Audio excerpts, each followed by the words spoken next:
guys! Welcome back to my channel. So for today's vlog, we're gonna do an unboxing ng charan! First shoe is... Actually, nakita ko na. Ayan. This one is Mexico 66 SB. Navy blue and red. Ito yung exact colorway niya. Cream pea coat. So you can see, leather yung material niya. Yan.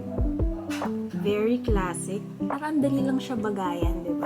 Originally, yung gusto ko talaga is yung cream and navy blue. This one. Pero, yung pinuntahan kasi nilang shop is walang stock. It goes well with every outfit. And yan. Actually, this is my first pair of, on its very pricey kasi dito talaga sa Philippines. I got this for 6K lang yata. This was in here. So, yan. More susuotin ko to since wash day sa office. Kaya, in-unbox ko na siya. So pretty. Pwede siya pang casual or pang formal attire. By the way, my size is US Women 8. Saktong-sakto lang siya sa akin. So, thank you Ate Jane for the pasabay. This is the first pair. Next pair of shoes is this one. Actually, this one, ito talaga, sobrang gusto ko talaga tong pair na to. Kaya lang, inisip ko, paano ko siya babaygayan? Pero bahala na.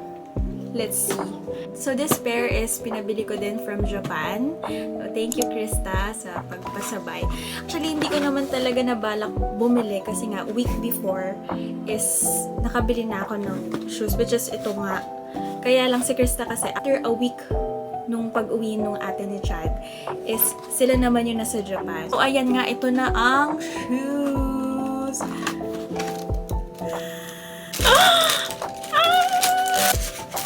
Nako, sobrang ganda talaga in person. Malamang nakikita nyo na to sa TikTok, no? Very sikat siya sa TikTok right now. This is the Mexico 66 naman. Suede yung material niya. Dito sa harapan, yan. And then, yan, leather yung gilid. And then, yan. So pretty! Sobrang cool niya kasi parang, alam mo yan, kahit naka-black ka lang na merong pop of color lang. Ganun. Ganun yung atake ni. Ayan. Paano kaya ito babagayan? Charis. So, bahala na. Diba? Very, very cool. So, I think I will wear this on Saturday. Then, papakita ko na lang sa inyo yung kung paano siya when worn. So now, let's compare these two. This is the Mexico 66 SD and this is the OG Mexico 66. So as you can see, mas slim itong SD compared to the 66, and then yung material niya, this is pure leather compared to this one, which is suede yung harapan. Then the back is just the same. For the heel, medyo mataas lang yung SD compared to the 66. And then the sole, aside from the color. And then yung material here, ito, suede din yung part na to. Yan. Basta this one is pure leather. And then for the shoelaces, ayan. Ito yung shoelace ng 66. And then this is the SD. Mas manipis tong isa. Ayan.